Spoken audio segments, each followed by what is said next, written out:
This should sound pretty familiar from 1 Corinthians 13. Love is patient. Love is kind. Does not envy. Does not boast. Is not arrogant. Is not rude. Does not insist on its own way. Is not irritable. Keeps no list of offenses. Does not rejoice in wrongdoing, but rejoices with the truth. Bears all things, believes all things, hopes all things, endures all things.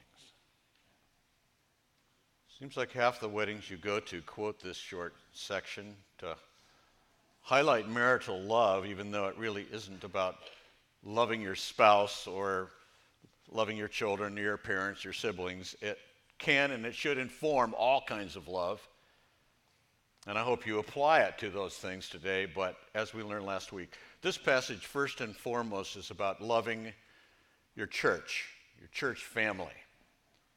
Loving one another, the family that God chose for you. We've been learning from Paul that God sovereignly and graciously gave each of us Christians at least one gift so that we could be Christ's hands and feet on this earth. The church in Corinth needed to hear this because they were squabbling about their gifts. They saw gifts as a status thing. They were like spoiled children around a Christmas tree, haggling over who got the cool gift and who got the lame one.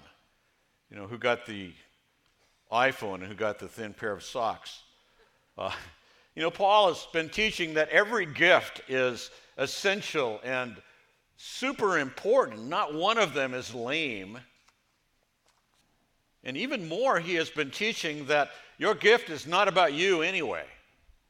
It is a beautiful talent that God gave you to bless and to serve other people. It's a way to love them. And so if you're coveting and comparing and competing for gifts, then you need a serious mental makeover in how you even view the body of Christ. And that's why we have the Bible's Great Love chapter, which is a pretty amazing label when you realize that practically everything, maybe everything in the Bible, is about the great romance of God, the great love of redemption. But anyway, this famous chapter. It uses powerful and poetic language, but very directly insists on the superiority of love. It's how the chapter begins, how it ends. There's nothing greater than love, whether it's gifts or whether it's other things like faith and hope. So Paul begins with extreme language. If I speak in the tongues of men and of angels, but have not love, I'm a noisy gong. I'm just a clanging cymbal. I can have the greatest and most powerful gift imaginable. And if I use it for my own selfish ends, if I am not motivated by love, then it does no good. It's all for nothing. And it's not just that my gift is worthless in that case, but if I don't have love, he says in verse 2, I am nothing. That's scary, strong language. My life counts for nothing. I might as well not have been born if I'm just going to live my life for myself. Well, love is the one thing in the world that if you owned everything else, you'd still be a beggar. The question that should occur to you, however, is this. How do I know I have it? If love is that big a deal, I need to find out what it really is and then have a way to evaluate myself. It's possible to think, I have it, but I don't. I'm pretty sure that most of Paul's readers would not have admitted very quickly that they were unloving, selfish people. Paul, we love people. We have people, our people in our group that we can't wait to see at the services. Not everybody, but some of them. And we have families. You think we got married because we hated each other? And we got children. They're adorable. And we wouldn't trade them for anything. And yet Paul knows very well that their love was about an inch deep and very selective. It was a church that was divided. It was a church in serious need of a love overhaul. Well, Paul will not let them get away with some kind of sentimental agreement that love makes the world go round and, everybody's for love. So Paul enrolls a withering list of 14 actions and reactions to help them evaluate how loving they really are. It's an inventory. It's not a comprehensive list. There are tons more things you could say about love that aren't on this list, such as its purity and other things. You'll find it in other chapters of the Bible. But these particular things evidently reflect the actual violations of love that were there in this congregation that was trying to use their gifts and not doing it really in a godly way. And I'm not sure that these 14 things should be read at a wedding, unless we plan to make everybody squirm. Maybe that's okay. But why? Well, it's because these 14 require something completely unnatural and therefore extremely rare, something that cuts so severely against our inborn pride so that not one person gets straight A's on this, except, of course, Jesus. And Paul won't let them read about the way of love being superior to gifts and let them just nod their heads in polite or blissful agreement. Who doesn't want more love? Well, Christian love is not easy. Christian love is not easy. Listen to John from 1 John 3. By this we know love, that he laid down his life for us, and we ought to lay down our lives for the brothers. Or from Jesus himself a few short days before he died. This is John 12. Truly, truly, I say to you, unless a grain of wheat falls into the ground and dies, it remains alone. But if it dies, it bears much fruit. That's the love part. Whoever loves his life loses it, and whoever hates his life in this world will keep it for eternal life. So here's what I want you to see as we start out today. Something that we get from this simple, eloquent list from 1 Corinthians 13. It's just 41 words. I want you to see that the greatest of these is love is not a pretty plaque hanging on the wall in your family room. It is an invitation to deny yourself, to give up your life. The call to love is a call to death. And so we work our way through the list. Virtually every one of these requires some kind of dying to yourself, a despising of your life in this world, a denial of yourself in order to serve the person that you must love with the love of Christ. And as you review this list, you will see right away how hard love is. Now, I know it's hard to convince two people who have just fallen in love that love is a choice to endure pain that you might have avoided. But as anyone can tell you who's been married, even happily married, love is not easy. It's just not. And that's because dying is not easy. Dying is not cherished by the natural mind. Voluntary death sounds almost insane to someone who has never bowed before the cross of our dying master. It runs opposite to every mantra of our modern culture. Be yourself, love yourself, believe in yourself, affirm yourself, and assert yourself. Don't kill yourself. Don't die to yourself. Now, we want to hear what the culture says, but it's the farthest thing from what we need to hear. Trying to save yourself, according to Jesus, is the surest way to lose yourself. The Bible calls us away from ourselves, even to forget ourselves. And so that means a more excellent way, which is what this chapter is all about, is a hard, steep road. It is a Via Dolorosa. Love is hard because there are nothing but broken, selfish people involved. People trying with all that's in them not to die, desperate to save their lives and not knowing you save them by losing them. And that includes us, the ones that are trying to do the loving. We'll start with a couple of observations. Observations about the whole list before we start going through them one by one. This is a tough message because if I even give you 2 or 3 minutes on every one of these 14, my time's up. But I want you to understand something about the whole thing. And so first, Paul does not actually say love is, and then give us a list of adjectives, like what we have in the English translations. Love is patient, love is kind. And in fact, there's not even one adjective in the whole list, not in all 14 parts. In Greek, these are all verbs. He uses verbs to explain how love acts and how love reacts. Some of them have no English equivalent, and thus our translations, but Paul, he could have chosen to say love is patient using an adjective. There is a word for is in Greek. There's a word patient, a nice adjective in Greek. But no, instead, Paul, by the Holy Spirit, writes, love patience. You understand what I'm saying? Same with love is kind. It's a verb, love kinds. Sounds weird, right? We just don't have anything in English like this.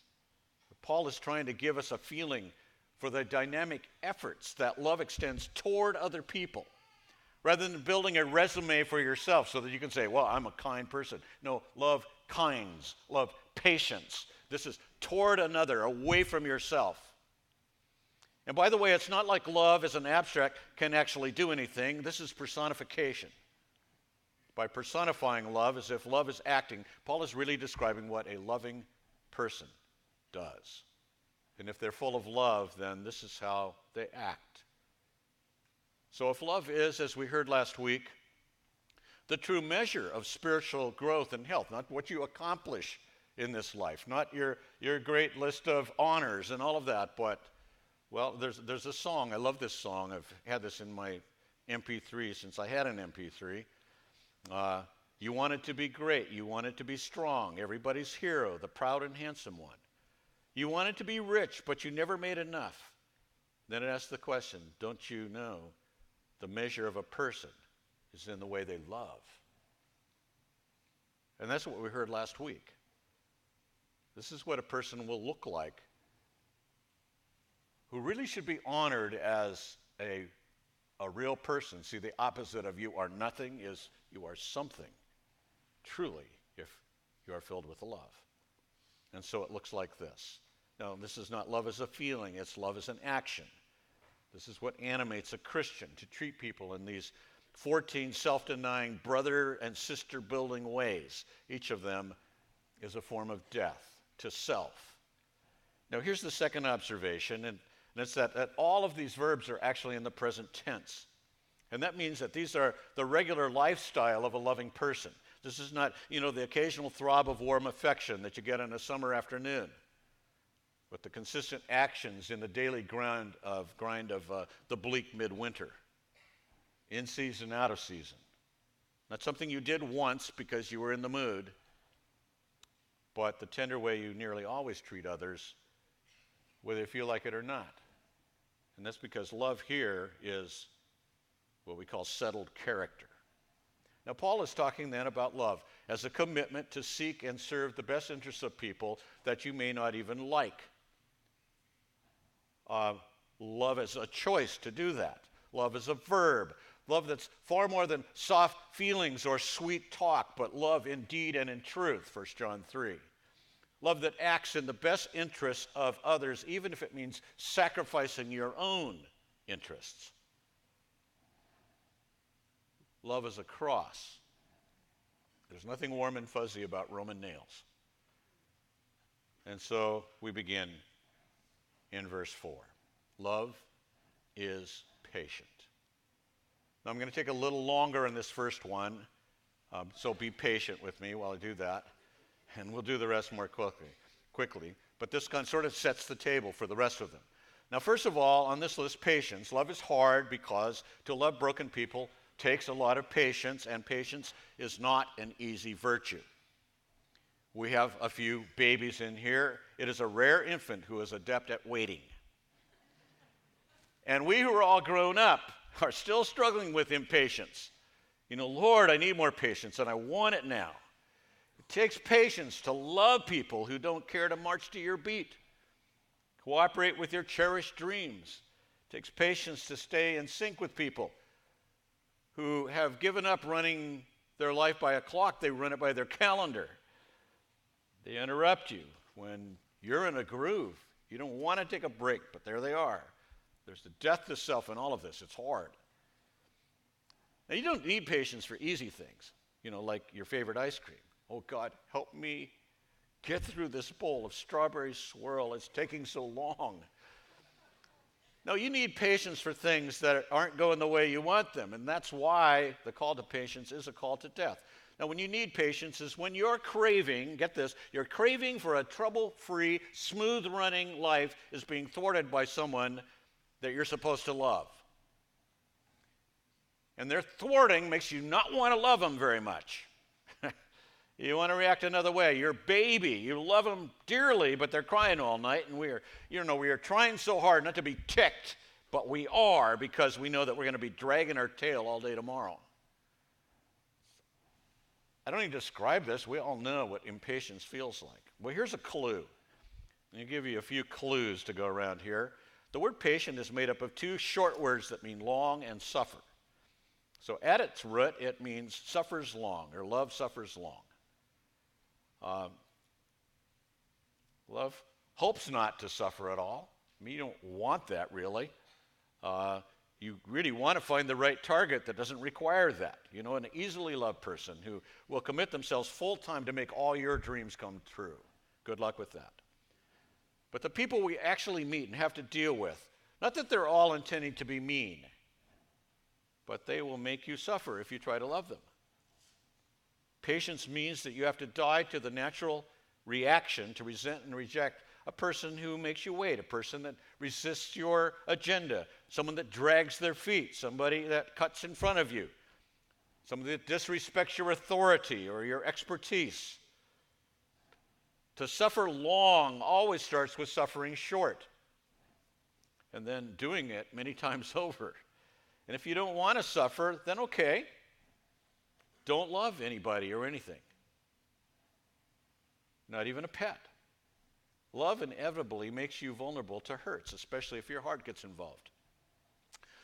Now, this kind of patience is not some kind of passive fatalism or just learning not to care that things get done on time. It actually is an active thing. It means patiencing somebody. Let me try to explain that. It is using your understanding, waiting heart to give them space to be slower than you, different from you, unimpressed by your need to get it done on your timetable. It means not being in a rush with people, giving them time. Best example is you behind the steering wheel. Not reacting as if the interstate actually belongs to you and everyone should accommodate your schedule or get out of the way. Don't they all realize how important I am? It takes love to accept delay without calling them names and wagging a finger. But when you do love them with patience, it announces that their life might just be as important as yours. It's a humility thing. Patiencing someone tells them exactly that. Your life matters as much as mine. And it's not just when you're driving. Hey man, if we're talking and it takes you 10 minutes to get to the point, so be it. I want you. I want your point to be made as well as you can make it without me rushing you. I love you. Listening patiently is an act of love. All patience takes faith, because when you abandon your own timing, you have to trust God's timing. Now, with each of these, I'm going to give you a test that you can kind of use to say, am I really patient or not? One common test of patience is when you are overbooked. So maybe normally you're patient, but then you find out now how deep your love runs. You find out if your love was convenience or conviction when all of a sudden someone makes you wait when you're already behind. How do you treat them then? So there's a test. Now I want you to rate yourself from 1 to 10 on patience. Put your score in that little box that I gave you on your notes. How patient are you? And at the end, you can add all of these up and you'll have your love quotient. All right? Now, if you get all 7s, you'll have it be about 100. Let's say that's really good. If you got 10s on all of them, you'd be a genius in love. Now, so I want you to just try putting your name in the verse where it says love is. So it would be like Robert is patient or Noreen is patient. Would that be true or mostly true of you? Or would it be a lie? Now, if you're really brave and a tad insane, you'll have someone at home grade you on these. And you might find out what a love dunce you are. But seriously, I mean, would the people closest to you say you are a patient person? If not, they may not feel very loved. Let's keep going on this. Number 2, love is kind. Love kinds. Present tense, active. A loving person shows consistent thoughtfulness, makes himself useful in ways that are meaningful to the one being loved. It involves discerning what the other person actually likes and needs, and therefore a thoughtful gift, a kind gesture, a gentle word, a gracious response, a warm cookie on a drippy night. Without being asked, no strings attached unless they're part of the wrapping. See, a loving person is not looking at what he needs, but what the other person needs, and they're responding to that. And of course, what they need most might involve something that doesn't look particularly kind, such as confronting their sin. But you will do even that in a kind and gentle way, considering yourself, lest you also be tempted. Galatians 6:1. Now here's a clue from the word's background. It didn't just mean useful and thoughtful, but also something that is comfortable, something that fits perfectly, like an old sweater. Like when Jesus said these words, my yoke is, what did he say? My yoke is, so come to me for rest, because my yoke is not hard, it is easy. But the word easy is our word kind. My yoke is kind. My yoke fits you perfectly. It fits you perfectly so you can pull your burden easier, because it is a yoke. So my burden is light. So a Christian, a kind Christian, is a warm, friendly person who tries not to add to someone else's burden, but to make it easier to carry. But of course, the comfortable fit is for the one being loved. There's nothing easy and comfortable for the one doing the loving. It meant a cross for Jesus. It means a cross for us. Kindness is not hard to understand. It is extremely hard to do, because it takes a kind of dying to put your own interests aside. So rate yourself. But as you consider something from 1 to 10, listen to this. The test of kindness is when their needs feel too heavy, or too stinky, or too contagious, or time-consuming, too inconvenient, too costly, too foreign, too unrewarding, too behind the scenes. And that's when you find out if you are being nice for them or you are just nice for you. You love being thought of as a loving and kind person. And you could pull that off as long as it got something you wanted. But look, I think you know doing good for selfish reasons doesn't make you good. It just makes you good at being selfish. So, how kind are you? Rate yourself. Number 3, love does not envy.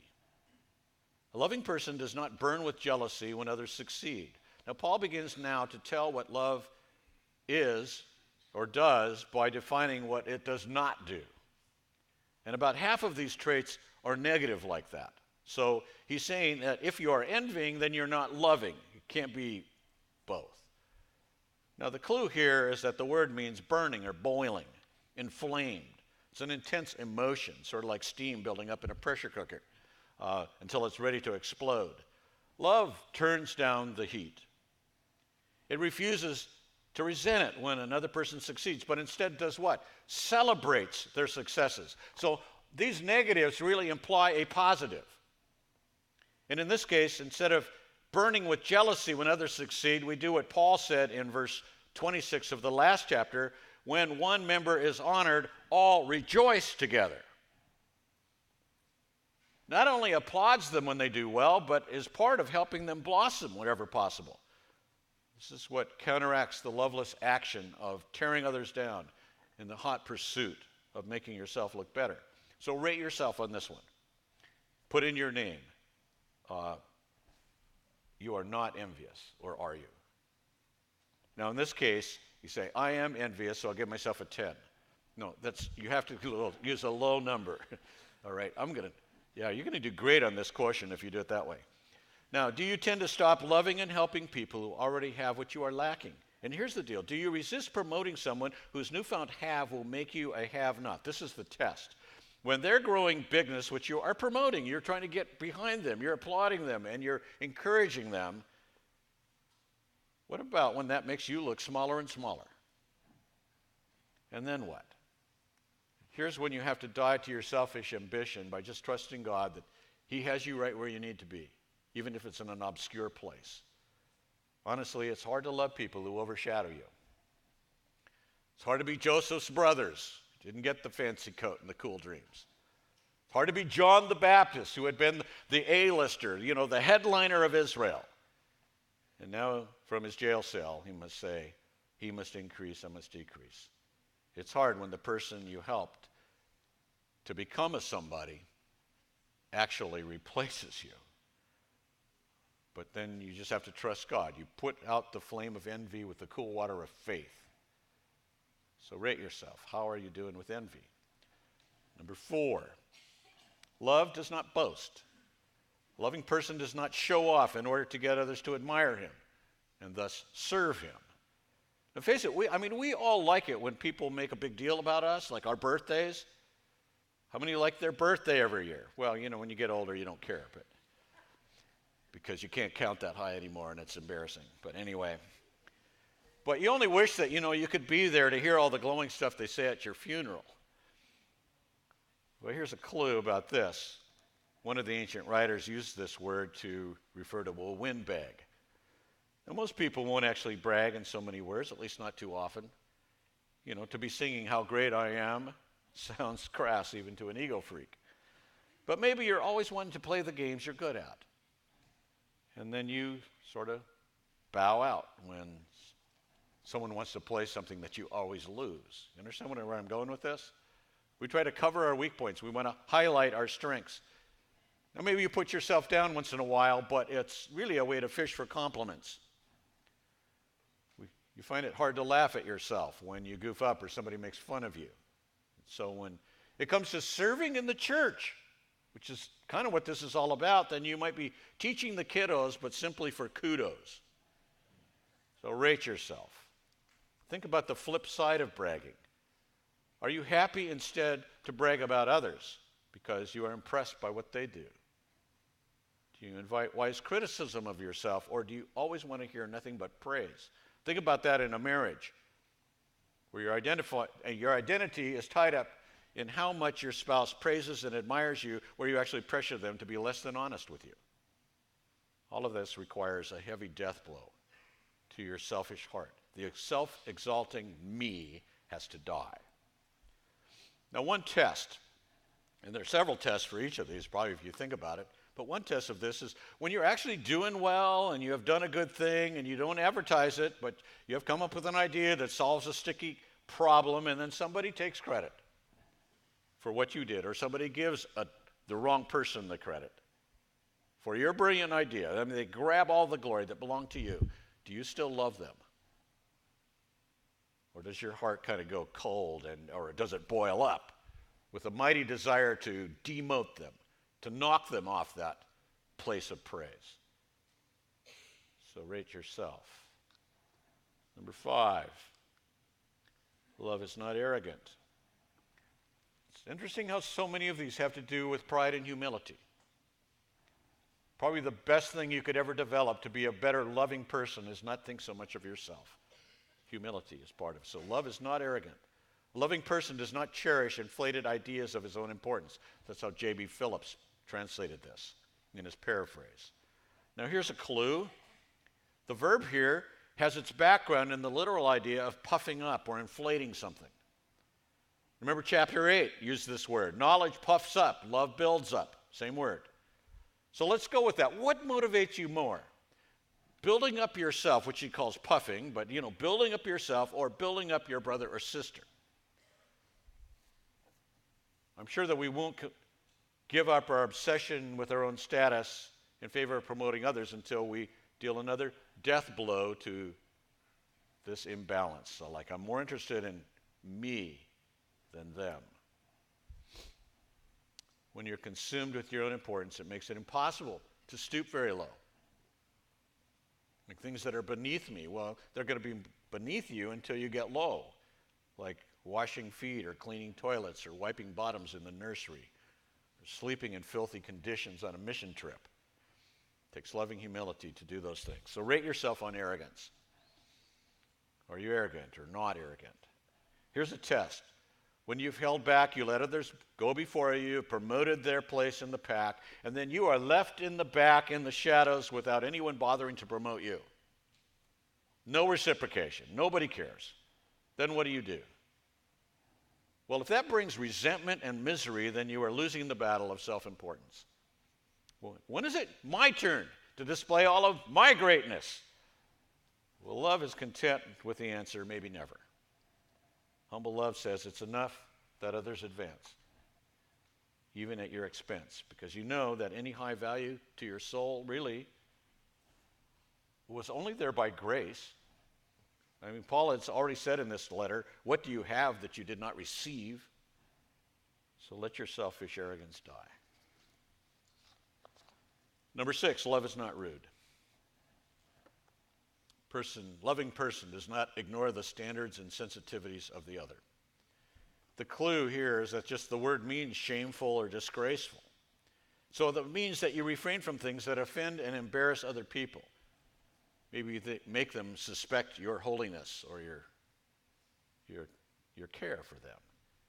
Now, it could be the rudeness of dominating a conversation. You sit there, you recite all your exploits, you tell all your stories, and you don't really ask them any questions. It's like you don't really want to know them. You're just stuck on yourself. That can be rude. And you can be rude like that. It's a free country. But it's not loving, and it might explain why you have a lack of friends. Or it could be the rudeness of your jokes or your teasing. Rudeness is in crudeness. It could be when you pretend that you don't hear your wife speaking. That's rude. Or when you pretend that you do, but you're not. That's rude. And why is that unloving? Well, you actually don't listen because she's not that important to you. That's what's involved here. You won't die to your own importance, so you make other people die little by little. Now, it could be the way that you exercise your freedoms. I think this is mostly what he has in mind here. Even though the people around you are offended, you just say, well, I'm free to do that, so just do it. You can't be bothered to take their feelings and their convictions into account. But look, here's how love talks. If it matters to them, it should matter to me. Now, Paul may be alluding to the way that some of the Corinthians had been speaking in tongues and prophesying in disorderly ways. But when you clobber your self-importance, then you become sensitive to the things that other people are sensitive about. And so rate yourself on not being rude. The opposite of rudeness is doing your best to live at peace with everyone as much as it depends on you. Romans 12:18. Here's the test. When it feels like you're compromising. All right? Like you're just sort of caving into someone's legalism or their picky criticism. And really, this is an important distinction. But you should always start with a humble respect for that other person. And that's when you have to add number 7 to this, because even when you know you are right, love does not insist on its own way. Literally, does not seek its own things. Selfishness is an obsession with your own interests, even if it means trampling on or using other people, because you're going to get what you want. A loving person does not exploit a relationship for selfish advantage. Now, you know what selfishness is like. It pits two selfish, stubborn people against each other. Each one is hard to please because each one is preoccupied with his or her own satisfaction. So you're in this room today and you're looking around and you say, how do I look? What are they thinking about me? This obsession with me. The clue here is that, seeking is a combination of focus and desire, but the best clue here is a statement from Jesus, John 15:13, and it defines real love. He says, greater love has no man than this, that someone lay down his life for his friends. Or from Philippians 2:4, let each of you look not only to his own interests, but also to the interests of others. Love does not seek its own happiness without any reference to what is good for other people.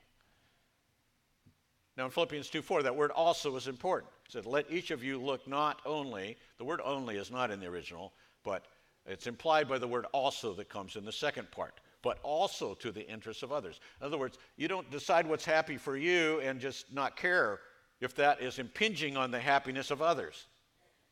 Love always factors in the interests of the other person and finds joy in their joy. But that requires killing self-interest as the king of your life.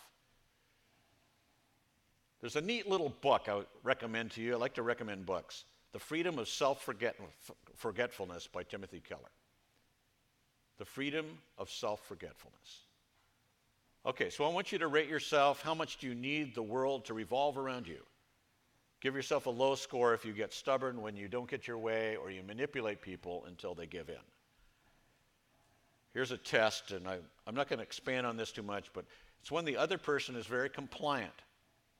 And then it's very easy to get your way. You never have to deal with this because they say, oh, that's fine with me. And then you just roll right over them. It's very important when you have somebody very compliant to make sure they get to really share what it is they truly would want. Number 8, love is not irritable. A loving person is not easily bugged by the thoughtless habits of others. You know, like people who are talking in the row behind you right now in church. Or, you know, welcome to our church, even though you are sitting in our family row. Or someone that just kind of goes in and out when you're trying to listen, or don't control their kids. It could be anything. It's just bugging you. And this irritation, if it's allowed to continue, morphs into anger. And this is about how you react when someone else is being rude toward you. The clue here is that the word irritable it comes from a word that means sharp or pointed. Irritation is like a poke in the eye or an elbow in the ribs. An irritable person is someone who is easily provoked to anger, to a response of anger. I was reading about an audience that was asked to share their mental picture of peace. I could ask you to do this. I don't want to wait. I don't want to take time to do this, but most of them shared scenes in nature, which is, I get that. Fields of flowers and a musical breeze and, a babbling brook and or a beach with waves and you're in Maui and the sun's on you and all that. Now, there was one thing in common. There were 0 people in anyone's image. Somehow, having people in the picture reduced the peace. Irritation. So look, it is impossible to interact with people without irritations. The question is how much you will put up with. That's the level of your love. So look, until we embrace death to our fragile inability to tolerate the presence of people who bother us because they too are selfish and insensitive like we are, we will not be able to love them as we've been called to do, overlooking those bad habits, thoughtless habits of others. So rate yourself. Are you touchy? Are you easily hurt? Are you upset over trifles? Are you grouchy? Are you hard to please? This is tested by repetition. It's not when they do it once. That's not an irritation quite yet. It's when they do it over and over and over and over. And it seems like nothing you say will change them. Number 9, love keeps no list of offenses. A loving person gives plenty of space for others to grow up. In other words, to mess up, because they're not completely like Christ yet. And so you don't keep a record of the ways that this person has failed so that it can be used against them at some opportune moment, so that you can justify not loving them anymore, or at least you have an answer when they're kind of not happy with you. It relates to holding grudges. And so you could trot this list out, this list of their crimes and misdemeanors every time there's an argument. Have you ever had someone keep a detailed record of everything that you did that was wrong in their opinion? Even in their head, or maybe they actually write it down. It's devastating. Happened to me. The opposite is forbearance and then forgiveness. The clue here is the word keeps no list of offenses, really comes from a word for adding up. Now compare that to Psalm 133. Lord, if you kept a record of our sins, who could survive? So instead of nursing some hurt, a loving heart decides not to take serious notice that anything has happened. So love has a thick skin. It's not easily offended. Doesn't take it personally. Takes into account extenuating factors. That this is the loving way when you see somebody mess up. You don't add it to the naughty column. Love remembers that none of us deserves to never be offended. In the end, it offers forgiveness. It blesses those who have hurt or cursed him.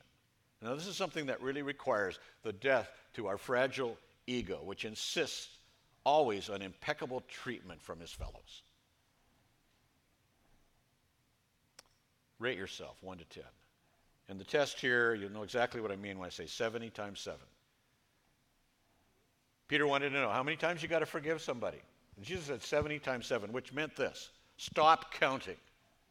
Counting like this doesn't add up. Number 10, love does not rejoice at wrongdoing, but rejoices with the truth. So a loving person does not gloat over other sins, but delights whenever integrity wins out. The clue: rejoice is a joy word. In fact, it is the second fruit of the Spirit right after love in Galatians 5. You don't get this naturally. This is the work of the Holy Spirit. We can say that about all aspects of love, that these are things that God has to work within us. But here's the question: do you gloat over someone's sins? Do you laugh or snicker when somebody fails? Maybe because you take some perverse comfort in the fact that somebody else is as maybe klutzier than you are. Or how unloving it is to take pleasure at the loss of esteem suffered by another if their wrongdoing is exposed. Like what happens in the political arena when each side looks for dirt to put in their attack ads. In contrast, a loving person takes delight whenever integrity wins out. And that could mean that he's just more likely to be looking for something to praise rather than something to critique. Only death can free us from this lifelong habit of fault-finding. Be blessed by the thought of a transformed, ego-busted dad who comes home and instead of his usual looking for something to correct or punish, he decides instead to find someone to praise. He's going to rejoice with integrity. Now, if you take the idea of rejoicing with the truth, this could mean that you're not looking for something to be happy that they did wrong, but you're at least happy that the truth comes out. So that whether it's good or bad, it doesn't matter which, you can do something about it. Rather than using a sin to bring rejection or derision, love uses the exposure to draw toward the sinner, to help him if he will have it. Rate yourself. Test is when it's your rival who slips up. It is hard not to gloat when the guy who messes up is the guy competing for your spot in the boardroom or at the table or doing a ministry of some kind. Now, love bears all things. Now that's the first of 4 staccato statements, all preceded by the word all. Or in our translation, it comes at the end. Love bears all things, love believes all things, love hopes all things, love endures all things. They all include the word all. They're all positive as well. They speak of a life of consistent love, one that permeates every corner of a Christian's life. No exceptions, no limits, no gaps. There's no situation where the call to love does not apply. And so you will always fail to be this consistent in love until you have died to your selfish agenda, back to the call to love is a call to death. So first, a loving person always protects the other from criticism and harm. Clue here is that the word bear actually means a roof or a covering, or it comes from a word that means that. Like the covering on you have a small boat and you put a covering on it that's waterproof so it won't sink, or a roof over a dwelling so that it doesn't leak. So it could be like 1 Peter 4:8, love covers a multitude of sins. Now, this word bear does not mean something in this sense, to put up with something. Can you bear with that? It's not that. This is in the sense of carrying the weight and responsibility of another person and providing support and covering for them. No matter how long, how heavy, because it's all things, can mean you keep their secrets confidential. That's covering. Can mean stepping in and taking the brunt of some trial that might be defeating them. Or maybe you relieve the financial burden that was weighing someone down. You defend them when others slander them. This is shelter. This is support. This is covering. And so rate yourself. Here's a test. When the other person gossips about you, the person that you have been loving in this way, and you protected them and all of that, and then they turn coat on you and they betray you. Does all hell break loose at that point? Or do you find a way to keep loving them? Even so. Number 12, love believes all things. A loving person eagerly believes the best until proven otherwise. Seems to have to do with not losing faith in people, sticking with them, even when they're struggling. The clue here is that belief means trust. Now, trust is an essential part of a relationship, and although trust on some level can be earned and lost, a loving, ego-busted person will be prone to offer trust sooner than later. He'll try to give credence to what they say in their own defense. He will hesitate to put the worst reading on what he sees, especially if it's a matter of judging the motives. He will give the benefit of the doubt, allowing for extenuating circumstances. He will put a positive construction on the other's words and actions until evidence speaks otherwise. So rate yourself on this. Here's a test. When it feels like you're being played, they take advantage of your trust. So it's not that you have to suspend good judgment as if you were not allowed to question someone just because you love them. You're not required to be naively gullible and believe every sob story you hear. Like people will come to our door at church here and they tell you a story of how much they need some of your money or resources. And you have to look at them carefully and say, am I hearing the truth or not? But what you are not allowed to do is be a skeptic of all humans, to be suspicious of everyone just because it's so easy to get burned. Number 13, love hopes all things. A loving person remains hopeful in all circumstances. Now, this is not foolish optimism, but rather the heart of someone that knows that the last chapter of that person's life has not been written. This is the love that keeps a heartbroken mother, on her knees. This is the love that combines with faith to refuse to take failures as final. It is like the father in the prodigal son story who was waiting for the son to come home. This love is seeing the future through the glasses of heaven, where the impossibilities are possible, limited only by the sovereign love of God and the loving sovereignty of God. Here's a clue. That's a verse on hope. See, your hope is not in them. Your hope is in God. Romans 15:13. May the God of hope fill you with all joy and peace in believing, so that by the power of the Holy Spirit you may abound in hope. So rate yourself. You have somebody in your life, are you going to give up on them? The test is when the person has stopped trying. Do you scratch them off your prayer list? Do you move on to someone else that you think is more worthy? When do you stop praying for somebody? It's a love question. Number 14, love endures all things. A loving person always honors his commitments, even if it takes unexpected sacrifices. Now, love doesn't give up on people or drop them when their needs multiply, when they're a handful. And you didn't sign up for that, but even when all you get back are complaints and ingratitude. You thought, well, I will do this. I can do this, but I expected something from them, and you don't get that. But you keep going. The clue here is that underneath this word, it just literally means to stay under. Hang tough, hold ground. This is death. This is the cross at its most painful. Hebrews 12, he endured the cross, despising the shame. So again, rate yourself. Here's the test when it's never enough and you're worn out.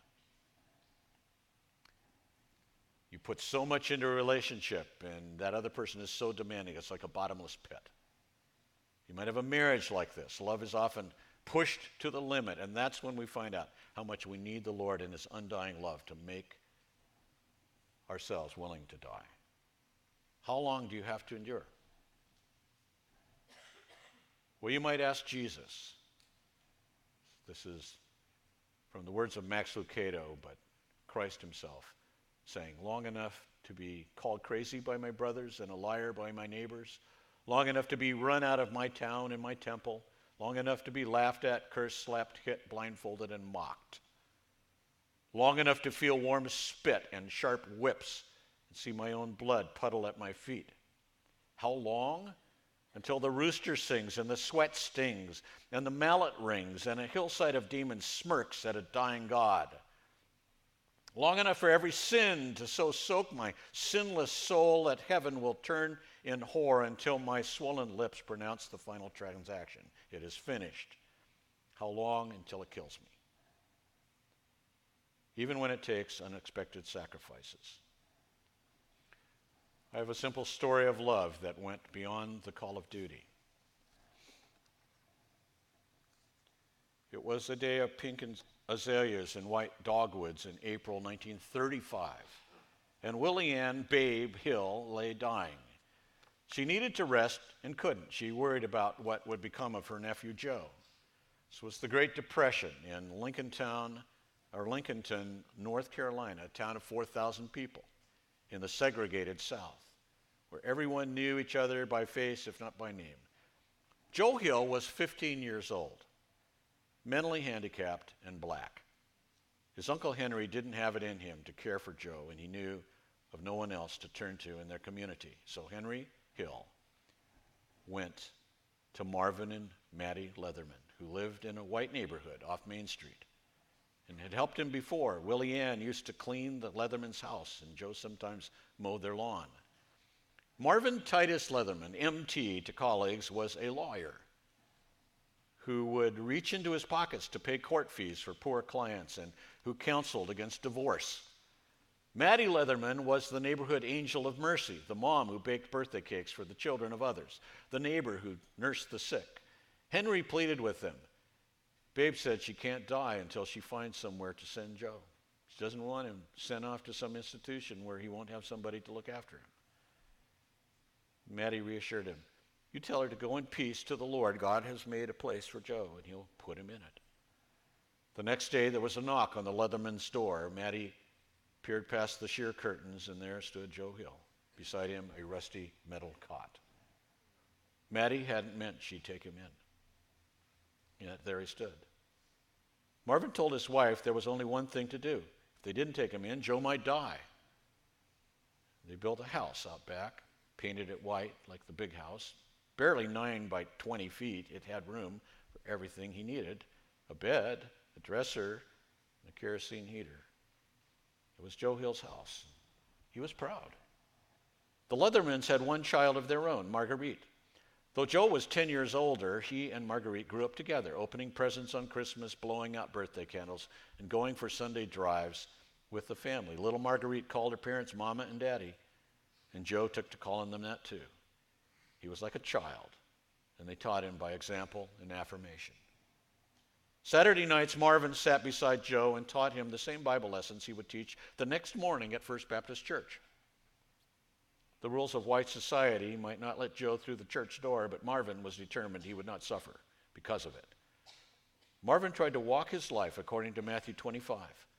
For I was hungry, and you gave me food. I was thirsty, and you gave me drink. I was a stranger, and you took me in.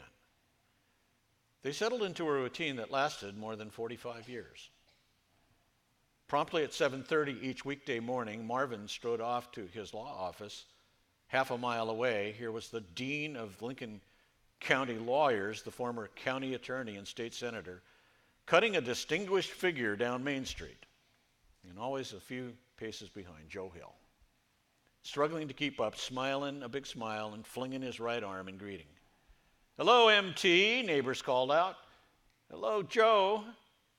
And while Marvin worked in his second-floor law office, Joe went downstairs to Turner's clothing store or to the Western Auto. He'd sit in a chair for hours, dozing off if he sat too long, getting up to help if something needed lifting.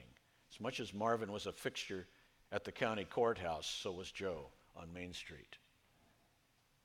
One brisk morning in January 1981, Marvin walked to his office with Joe close at his heels. Marvin set to work. Joe Hill began his rounds. Marvin then went to the local diner for his usual hamburger and cottage cheese. The waitress brought a cup of coffee. A few minutes later, she turned back. The cup was tipped over. Marvin could not speak. A stroke had silenced him. Marvin was bedridden, but Joe kept up his rounds alone for months. One day when he got home from Clemens' barbershop on the evening of October 3rd, 1981, he opened the front door to find extra people in the house. "He's gone," said Marvin's daughter, Marguerite Reed. Marvin had died from another stroke. Joe hid in the kitchen, confused, disoriented. The next day, a neighbor found him sitting on the front steps, tears streaming down his cheeks, his brown eyes bloodshot. "Daddy's gone," he said. "What am I going to do?" The week after they buried Marvin, Joe moved into the big house with Maddie. He fixed her breakfast in the morning, iced tea in the afternoons, and fried chicken on Sundays. She grew weaker with each passing year, and the time finally came to move in with her daughter. "I can't manage both of them," Marguerite told her husband, Dr. Larry Reed. "Oh, yes, we can," he said. "God will walk us through it. Joe Hill is part of our family. He has never known anything else. We can't turn our backs on him now." They built him a little bedroom in their house, barely 8 feet by 10 feet, but it had room for everything he needed. A bed, a dresser, a bulletin board for family pictures. It was Joe's room, and he was happy. A year and a half later, on December 30th, 1991, Maddie died quietly in her sleep. She was 90 years old, Joe 72. "Mother's gone to be with Jesus," Marguerite told him. "But don't you worry. We'll take care of you." And they did.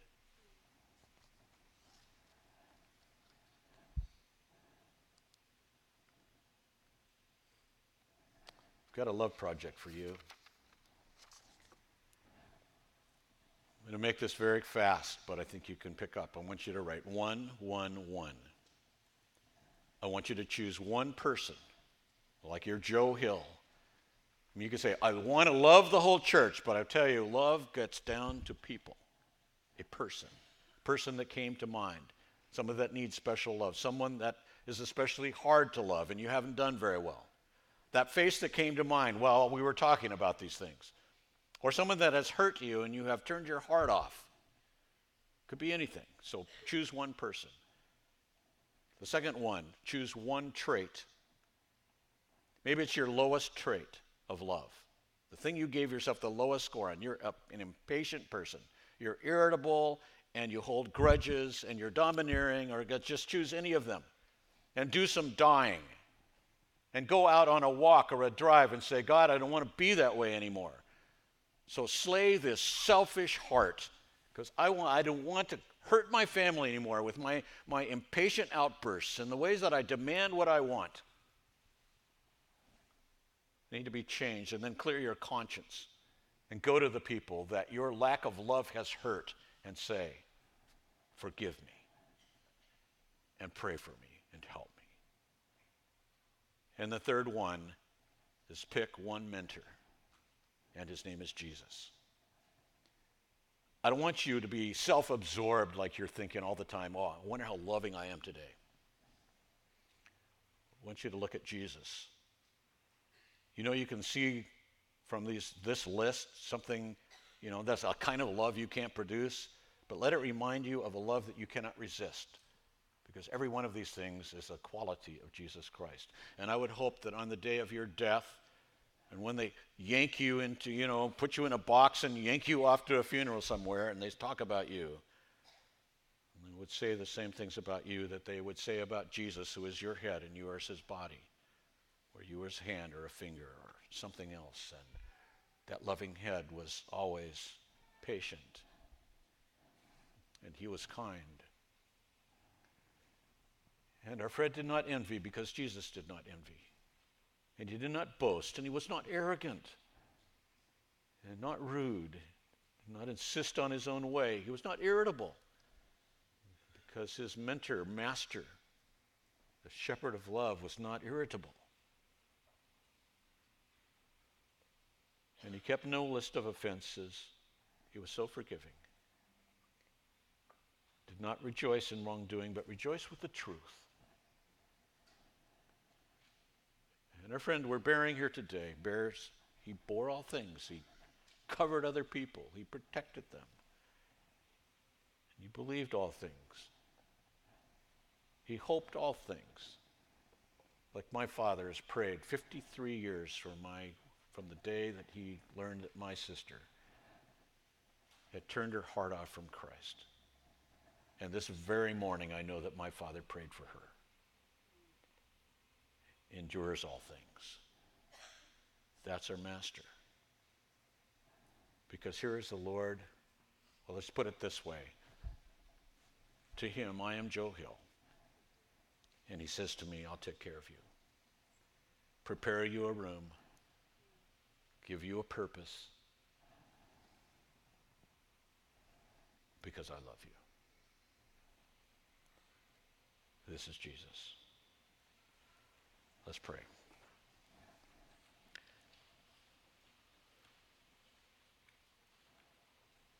It is not possible for one of us to go through this inventory without, on some level, feeling crushed by our selfishness. It is our time to take our eyes off ourselves and look at Jesus, to sing about him, to partake of the Lord's table this morning, and think of how amazingly we have been loved. And out of this love comes an overflow in the way that we love each other. So thank you. In Jesus' name, amen.